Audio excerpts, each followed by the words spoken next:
बिस्मिल्लाहिर्रहमानिर्रहीम।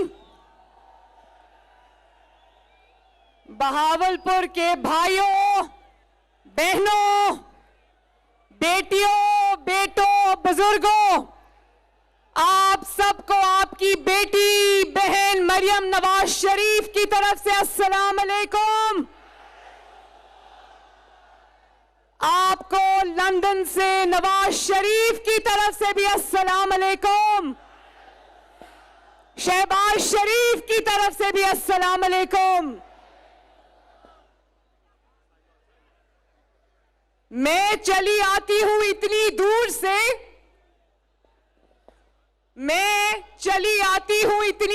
से, कुछ तो निस्बत है बहावलपुर से।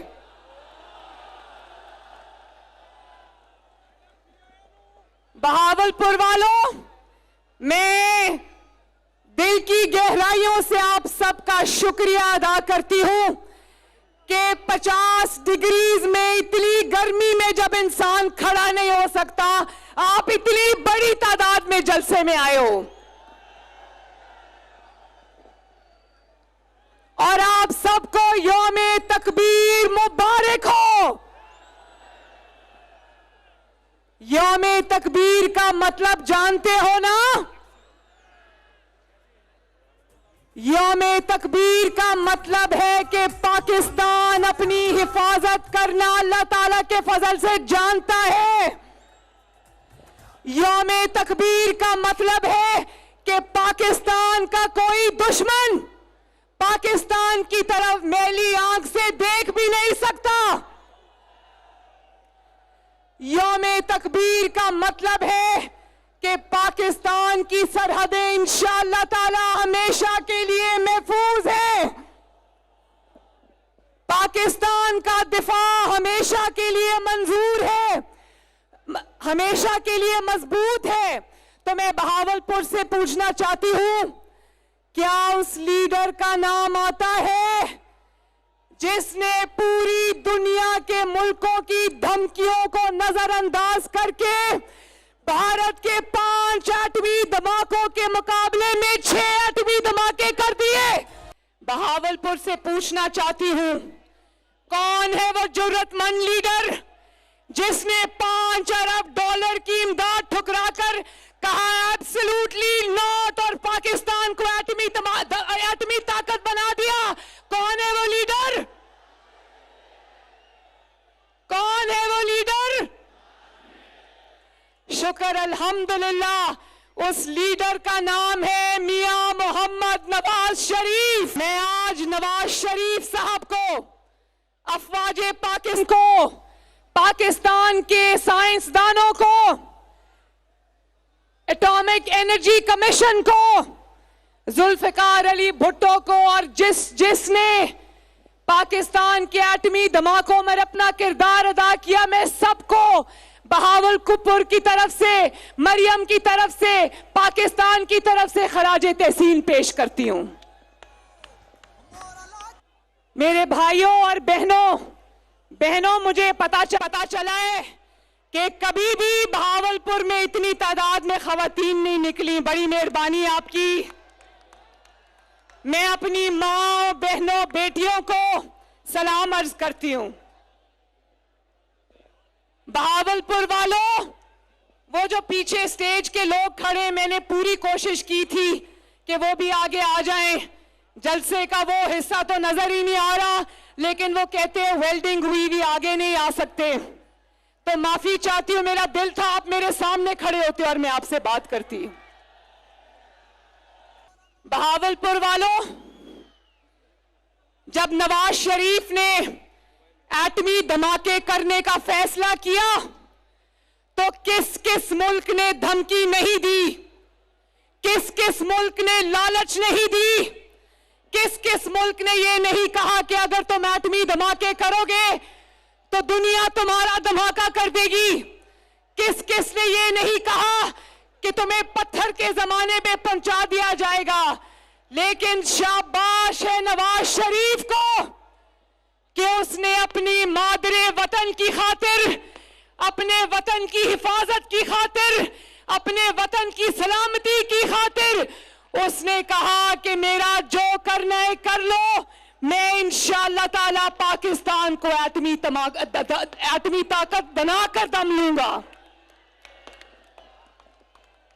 नवाज शरीफ ने तो नहीं कहा, नवाज शरीफ ने कोई झूठा खत नहीं लहराया, नवाज शरीफ ने तो किसी साजिश का ड्रामा नहीं किया, नवाज शरीफ ने तो कोई रोना धोना नहीं किया। नवाज शरीफ धमकियों के बावजूद सीधा पहुंचा बलोचिस्तान में चागी के पहाड़ों के दामन में, और आवाज आई नाराए तकबीर, अल्लाहू अकबर। मेरे भाइयों बहनों, ये होती है खुददारी, ये होती है आजादी कि आपने अपने मुल्क को इतनी बड़ी ताकत बना दिया कि उसके बाद क्या क्या नहीं हुआ। उसके बाद कारगिल का हमला हुआ और भी बहुत कुछ हुआ, लेकिन किसी पाकिस्तान के दुश्मन को जुर्रत नहीं हुई कि पाकिस्तान को मैली आंख से देख सके। नवाज शरीफ ने सिर्फ एटमी धमाके नहीं किए, नवाज शरीफ ने इस मुल्क को मिसाइल प्रोग्राम दिया, जेएफ थंडर के तैयारे दिए, और सिर्फ अपने मुल्क की सरहदों को इस तरह महफूज सिर्फ इस मुल्क की मिट्टी से मोहब्बत करने वाला कर सकता है। और फिर नवाज शरीफ ने सिर्फ ये नहीं किया, नवाज शरीफ ने अल्लाह ताला के फजल से, आपकी सपोर्ट से, आपकी दुआ से इस मुल्क को रोशनियां दी, इस मुल्क से लोड शेडिंग के अंधेरे दूर किए, इस मुल्क से दहशतगर्दी के हमले दूर किए, इस मुल्क को सड़कें दी, मोटरवेज दी, कारखाने दिए, बोलो दिए ना। नवाज शरीफ ने दिन रात मुल्क की खिदमत की और उस पर तनकीद करके अपनी सियासत को चमकाने वाला फितना खान, कौम तुमसे पूछती है कि तुमने कौम को क्या दिया, सवाए लच्चरपन के, सवाए बदतमीजी के, सवाए गालियों के, सवाए गुर्बत के, सवाए इफलास के, सवाए महंगाई के, सवाए महंगी रोटी के, सवाए महंगी बिजली के, सवाए आईएमएफ को पाकिस्तान को आईएमएफ के हाथों गिरवी रखने के तुमने पाकिस्तान को क्या दिया। मैं फितना खान से पूछती हूं कि एक अपना कारनामा ऐसा बता दो, एक चैलेंज करती हूं, एक कारनामा ऐसा बता दो जिससे हमें पता चले कि किसी दूसरे मुल्क को तुम्हारे खिलाफ साजिश करने की क्या जरूरत पेश आई। बहावलपुर के मेरे भाइयों और मेरी बहनों, बहावलपुर के भाइयों और बहनों, आज अल्लाह ताला के फजल से पाकिस्तान को कोई बैरूनी खतरा नहीं है, पाकिस्तान को कोई सिक्योरिटी का खदशा नहीं है। आज पाकिस्तान को अंदरूनी खदशा है, अंदरूनी खतरा है। आज पाकिस्तान को खतरा है तो इंतशार से, आज पाकिस्तान को खतरा है तो फितने से, और इंतशार और फितने का दूसरा नाम क्या है? आवाज नहीं आई, दोबारा पूछती हूं, ठहर जाओ, मुझे पता है नाम आता है। एक ही फितना है पाकिस्तान में, एक ही इंतशार है। एक दफा फिर पूछती हूं, पाकिस्तान के सबसे बड़े फितने और इंतशार का नाम क्या है? क्या है? देखो, लोग जानते हैं कि आपकी शायद आवाज माइक में ना आ रही हो, मैं आपकी आवाज बन के पाकिस्तान की कौम को बताती हूं कि बहावलपुर यक जबान होकर कह रहा है कि पाकिस्तान के सबसे बड़े फितने का, पाकिस्तान के सबसे बड़े इंतशारी का नाम है इमरान खान। एक बात बड़ी समझने की है, मैं आपको एक मिसाल दे के समझाती हूं। मिसाल देके समझाती हूं, मैंने काफी जरूरी बातें करनी है, अपने बहावलपुर की फैमिली से मैंने बातें करनी है। मैं ये कहती हूं कि जब एक घर में गुर्बत होती है, जब एक घर में इफलास होता है, तो उस गुर्बत और इफलास से घर की तबाही नहीं आती, घर वाले फिर भी जिंदा रहते हैं। लेकिन अगर उसी घर में रोज सर पे खतरा मंडला रहा हो, रोज फितना और फसाद की वजह से घर वालों को यह पता ना हो कि अगले लम्हे क्या होना है, तो वो घर तबाह हो जाते हैं, बर्बाद हो जाते हैं। पाकिस्तान का मसला भी आज उसी घर की तरह है। पाकिस्तान को कोई खारजी मसला नहीं, पाकिस्तान को अल्लाह ताला के फजल से किसी दुश्मन से कोई खतरा नहीं। पाकिस्तान को अगर खतरा है तो पाकिस्तान को खतरा फसाद और फितने से है। वो फसाद और फितना जो पाकिस्तान को तरक्की करते हुए नहीं देख सकता था। याद है ना 2014 के वो धरने, याद है ना? पाकिस्तान तेजी से तरक्की की मनाजिल तय कर रहा था, लेकिन किसी इक्तदार के लालची को वो हजम नहीं हो रहा था। वो धरने लेकर इस्लामाबाद पे हमलावर हुआ और उसके नतीजे में देखो, हमलावर हुआ तो इसका वो वाला लॉन्ग मार्च भी नाकाम हुआ, वो वाला लॉकडाउन भी नाकाम हुआ।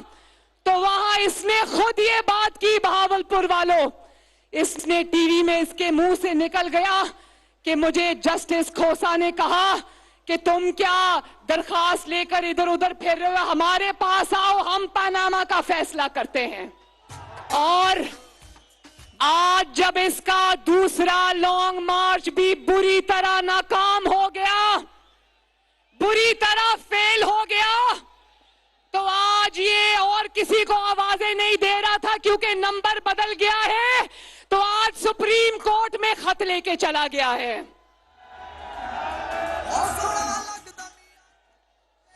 बहावलपुर वालों, क्या अदालतों का अब यही काम रह गया है कि जहां जहां इमरान फेल हो जाए वो इसकी मदद के लिए आए? क्या अदालतों का ये काम रह गया है? इमरान खान, जो इनकलाब तुम बजरिया सुप्रीम कोर्ट लाना चाहते हो, इंशाअल्लाह ताला सुप्रीम कोर्ट और पाकिस्तान के अवाम उसको भी नाकाम बना देंगे इंशाअल्लाह। पहले ये मिन्नतें करके इदारों को सियासत में घसीटता है और फिर उन्हीं इदारों को गली चौराहों में गालियां निकालता है। तो मैं सुप्रीम कोर्ट को अदब से कहना चाहती हूं, इस इंतशारी से, इस फितनेबाज से, इसकी सियासत से दूर रहे, क्योंकि supreme court of Pakistan Pakistan का इदारा है, उसको गैर जानिबदार रहना होगा। क्यों मेरी बात की तायीद करते हो ना?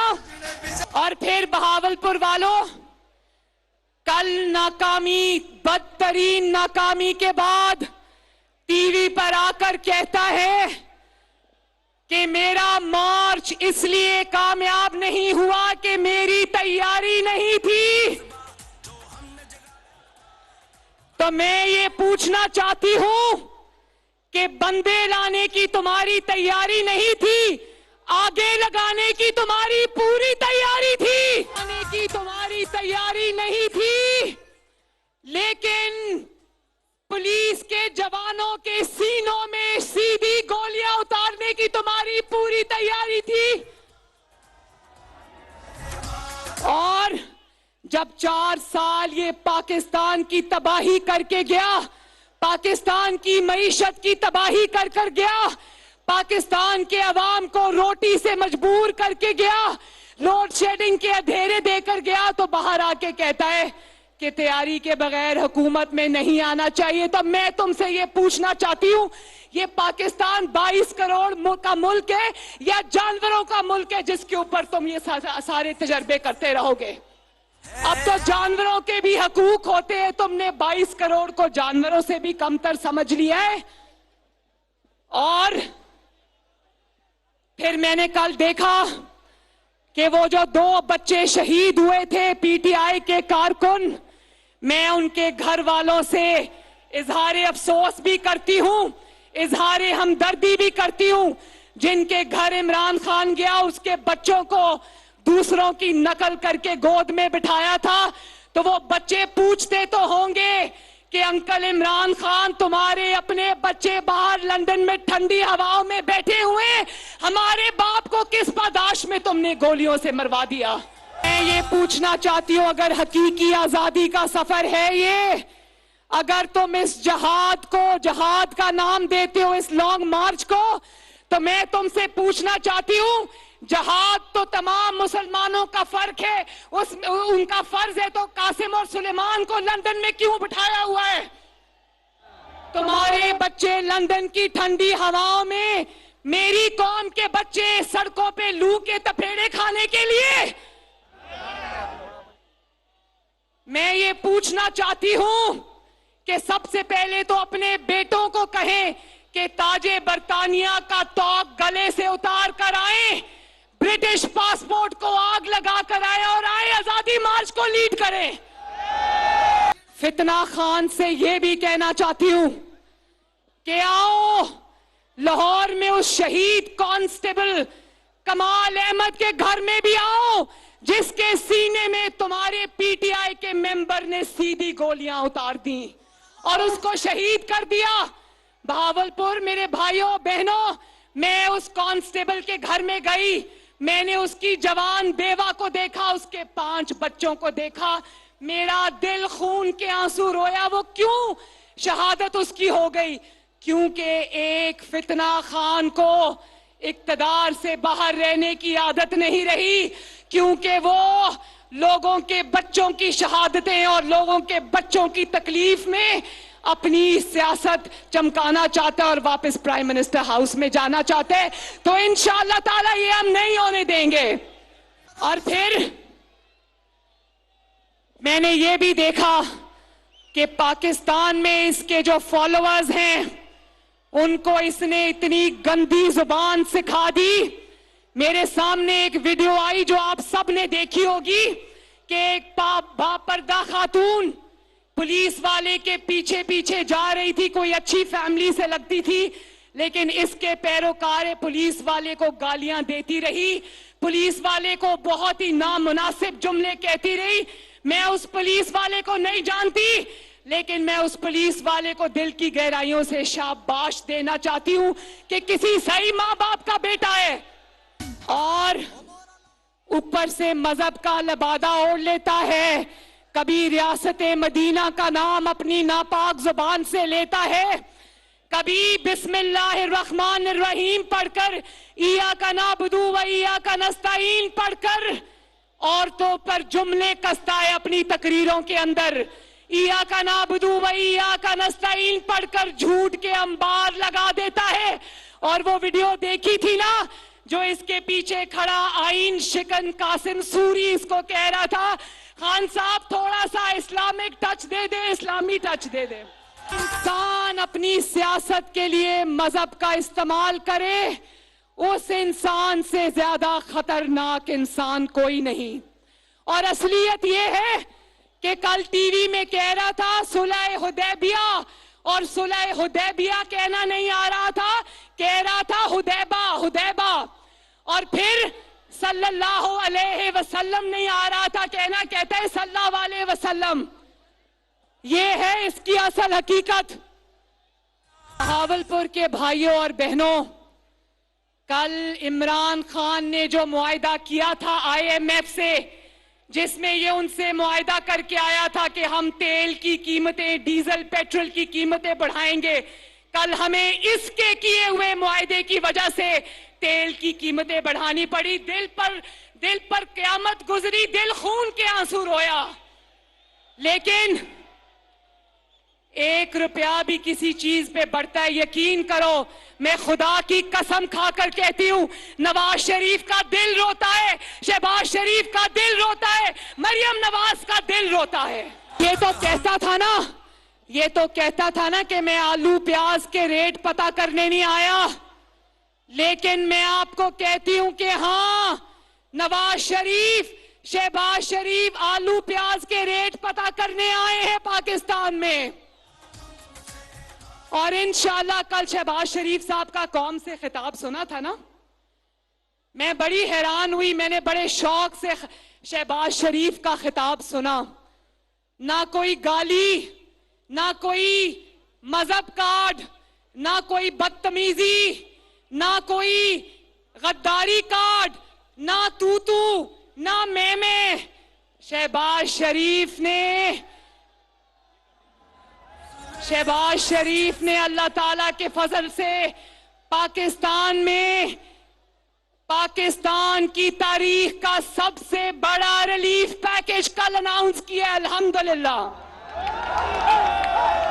28 अरब रुपए का रिलीफ पैकेज कल अनाउंस हुआ है और उस 28 अरब से इंशाअल्लाह ताला 8.5 करोड़ अवाम इंशाअल्लाह मुस्तफीद होंगे। और तुम तो अपनी 4 साल की कारकर्दगी का हिसाब नहीं दे सकते, क्योंकि 4 साल में ऐसा कुछ किया ही नहीं है। लेकिन मुझसे सुनो, शहबाज शरीफ की 5 हफ्ते की कारकर्दगी। आटा सस्ता, बात सुनो, आटा इमरान के दौर में 80-85 पे चला गया। शहबाज शरीफ 5 हफ्तों में उसको वापस 40 पर ले आया।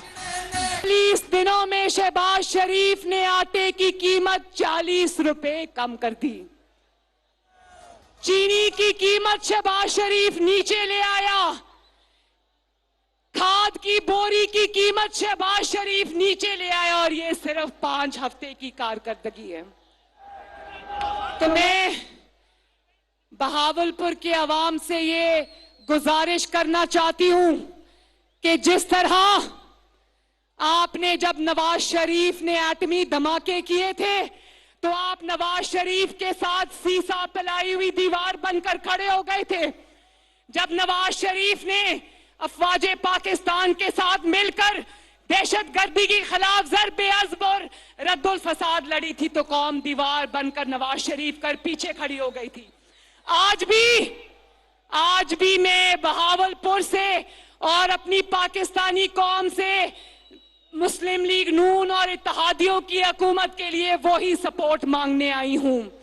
मैं खुदा की कसम खाकर कहती हूं, वादा करके कहती हूं कि इंशाअल्लाह ताला चंद महीनों में नवाज शरीफ और शहबाज शरीफ अपनी खिदमत के जज्बे से, अपनी नेक नियति से, अपनी दिन रात मेहनत से, अवाम के एहसास से इंशाअल्लाह पाकिस्तान को बहरानों से बाहर निकालने में कामयाब हो जाएंगे इंशाअल्लाह। और आखिर में बहावलपुर वालों, मैं बहावलपुर थोड़ा जल्दी पहुंच गई थी। मैंने कहा अवाम को मेरा इंतजार ना करना पड़े, तो मैं आज अभी जहां पर थी वहां मैं टीवी देख रही थी, और टीवी पर आ रहा था कि इमरान खान ने जिन दिनों में वोट ऑफ कॉन्फिडेंस होने वाला था, उन दिनों में इमरान खान ने अपने एक दोस्त को कहकर जरदारी साहब की मिन्नत करवाई थी कि लॉन्ग मार्च में वोट ऑफ नो कॉन्फिडेंस में शामिल ना होना। उनकी मिन्नत कर रहा था। तो मैं कौम से पूछना चाहती हूं, जलसों में तुम कहते थे फितना खान कि मैंने जरदारी को, इन सब को मैंने अपनी बंदूक की नशिस्त पे रखा है। जलसों में तुमने उनको बंदूक की नशिस्त पर रखा था और अपने दोस्तों को भेजकर उन्हीं लोगों की रात को मिन्नतें करवाते थे। अगर बकौल तुम्हारे साजिश हुई थी, तो उन्हीं साजिशों की चुपके चुपके मिन्नत क्यों किया करते थे? ये अभी इसको पता चल गया था कि इसका लॉन्ग मार्च फेल होने लगा है, तो लॉन्ग मार्च से 2 दिन पहले नवाज शरीफ साहब की मिन्नतें करनी शुरू कर दी कि इलेक्शन की डेट अनाउंस कर दो, मैं लॉन्ग मार्च कॉल ऑफ कर देता हूं। नवाज शरीफ ने कहा, सुन लो, नवाज शरीफ साहब को जब ये मैसेज मिला तो नवाज शरीफ ने कहा इमरान खान को कह दो कि नवाज शरीफ ना किसी धौंस में आएगा, ना किसी जत्थे के हाथों ब्लैकमेल होगा। अच्छा हुआ, मैं पाकिस्तानी कौम को मुबारकबाद देना चाहती हूं कि बहावलपुर ने, मैंने सुना बहावलपुर से भी कोई नहीं निकला, और कहते हैं पुलिस वाले रोकेंगे तो इनकलाब कैसे आएगा? भाई, वोट को, इज्जत दो को भी पुलिस वाले रोका करते थे। नवाज शरीफ को भी पुलिस वाले रोकते थे। मरियम नवाज शरीफ को भी उठाकर डेथ सेल में तुमने फेंका। लेकिन बताओ कि अल्लाह ताला ने क्या वो वोट को, इज्जत दो को कामयाबी नहीं दी? तो जो इनकलाब होते हैं ना, इनकलाब, वो पुलिस के और डंडों के डर से घरों में दुबक कर नहीं बैठ जाते।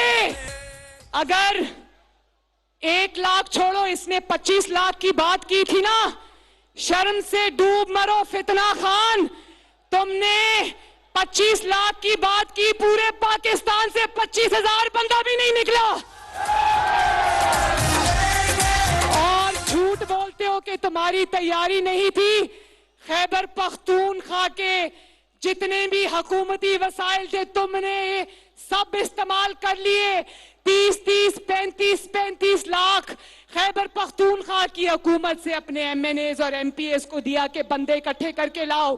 सरकारी गाड़ियां इस्तेमाल की, सरकारी पैसा इस्तेमाल किया, गिलगित बल्तिस्तान की सरकारी वसाइल इस्तेमाल किए, और आखिर में लोगों को सड़कों पे डंडे खाने के लिए छोड़ के खुद खैबर पख्तूनख्वा के सरकारी हेलीकॉप्टर में लटका रहा।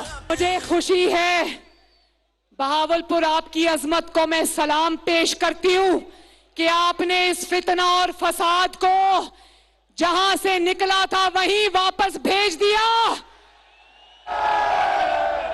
मैं पूरे पाकिस्तान के अवाम का, खुसूसन खैबर पख्तूनख्वा के अवाम का भी शुक्रिया अदा करती हूं कि उन्होंने एक इंतशारी की कॉल पर लबैक नहीं कहा, उसको रिजेक्ट कर दिया। क्या कर दिया? रिजेक्ट कर दिया। और अब पंजाब की तरफ आ जाओ। पंजाबियों ने तो इससे फरागोगी का बदला।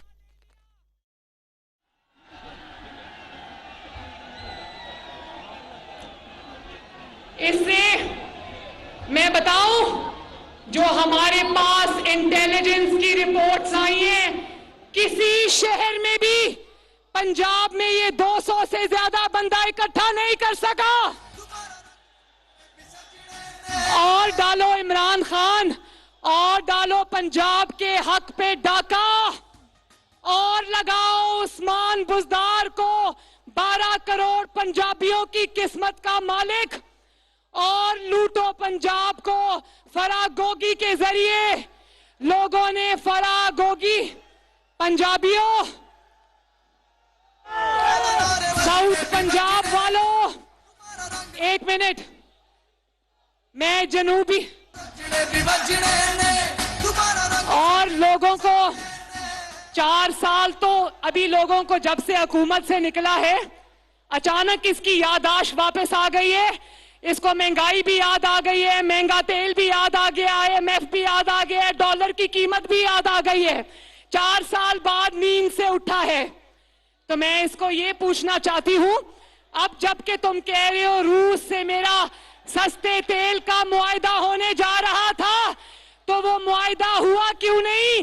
4 साल तक हुकूमत में बैठे रहे, बार बार तेल की, डीजल की, पेट्रोल की कीमतें IMF के कहने पर बढ़ाते रहे।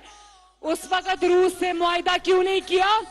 क्या उस मुआहदे पर गोगी के दस्तखत के इंतजार था? मेरा ख्याल है कि जब रूस से मुआहदे पर दस्तखत का वक्त आया तो गोगी जहाज लेकर पाकिस्तान से दुबई फरार हो गई। तो मुझे खुशी है, मैं जनूबी पंजाब से सबको ये कहना चाहती हूं कि इन्होंने जनूबी पंजाब का इमरान खान ने आपसे झूठा वादा किया। मुड़कर जब हुकूमत बना ली तो मुड़कर कभी जनूबी पंजाब को पूछा तक नहीं। लेकिन नवाज शरीफ ने आते ही लाहौर से नहीं, गुजरांवाला से नहीं, सरगोदा से नहीं, बहावलपुर से जनूबी पंजाब से पंजाब के गवर्नर का इंतखाब कर लिया और वो गवर्नर नया गवर्नर पंजाब है बहावलपुर का बेटा बलीगुर रहमान। और ये तो अभी आगाज है। इंशाअल्लाह मुस्लिम लीग नून जो कमी रह गई है जनूबी पंजाब की खिदमत में, इंशाअल्लाह मरियम नवाज आपके सामने ये खड़ा होकर वादा करती है कि इंशाअल्लाह ताला वो तमाम कमियां दूर करेंगे और जनूबी पंजाब को इंशाअल्लाह ताला चमकता दमकता बनाएंगे। तो आखिर में मेरे साथ मिलके वादा करो कि अगर इस मुल्क की खातिर मुश्किल फैसले करने पड़ते हैं तो नवाज शरीफ का साथ दोगे। अगर पाकिस्तान को बचाने के लिए मुश्किल फैसले करना पड़ते हैं तो मुस्लिम लीग नून की हुकूमत का साथ दोगे। अगर आप इंशाअल्लाह ताला इसी तरह साथ दोगे तो मैं वादा करती हूं कि नवाज शरीफ और शहबाज शरीफ चंद महीनों के अंदर इंशाअल्लाह ताला आवाम को तमाम मुश्किलात से निकाल कर ले जाएंगे।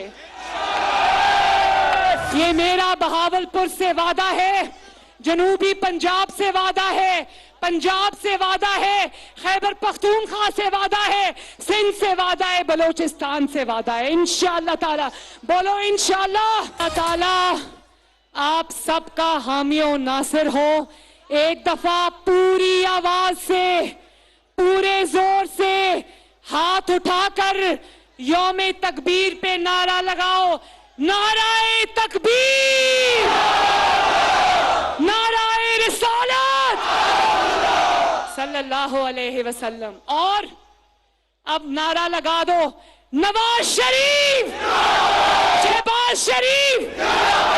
और पाकिस्तान के तूलो अर्ज में आखिरी नारे की आवाज जानी चाहिए, पाकिस्तान, पाकिस्तान जिंदाबाद, पाकिस्तान हमेशा पाइंदाबाद, बहावलपुर जिंदाबाद, बहावलपुर 100 दफा जिंदाबाद। अल्लाह ताला आप सबका हामी और नासिर हो। अल्लाह हाफिज।